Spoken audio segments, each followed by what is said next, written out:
piece of functional art that I'm going to be working on. I'm going to be using a pulled point for this piece of art. First, I'm just going to correct the angle of the joint a little bit to make it a little bit easier to spin at a perfect angle to ensure my heat base stays the same. Just going to have to melt the top in a little bit just to make sure everything is nice and even. Once I'm done that, I'm going to just remove a bit of the end there with another piece of glass. There's a bit of a bleb that forms at the end of the points like this, and it's always nicer to avoid having that in the finished product.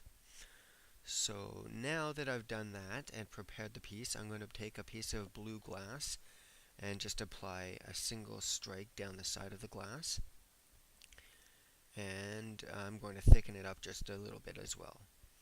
And with the last bit of blue that I have in there, I'm going to apply 3 dots as well, just for a little bit extra accents. What I'm doing there with the marver is just making sure that the cobalt blue glass is completely melted into the point. If it is not, you can have cracks form later on, and other problems can arise as well. One of my issues that I've been having is not melting in the glass quite hot enough. So that's why I'm taking my time with this part of the stage here to make sure that I get it melted in as best I can. There's nothing worse than having a piece crack on you when you're done. The finished product of this pipe is seen in one of my videos on another channel.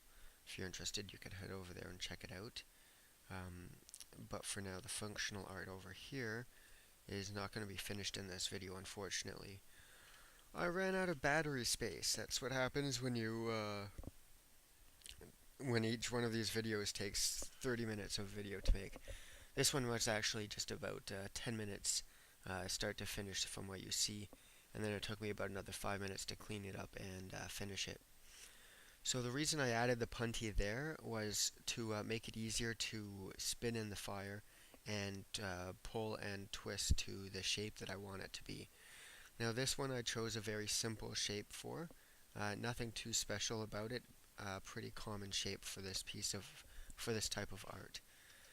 And then at the very end here, I just make a very long stretch because I want to thin it out a little bit for when I go ahead and open the mouthpiece. You notice there that I went back and heated the bowl end a little bit before I returned to the other side. That's just to, once again, try to avoid some crackings from occurring.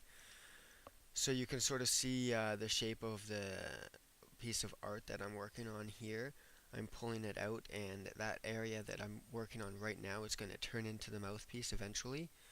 But right here, the video cuts as I'm working on popping the bowl. Have a good day.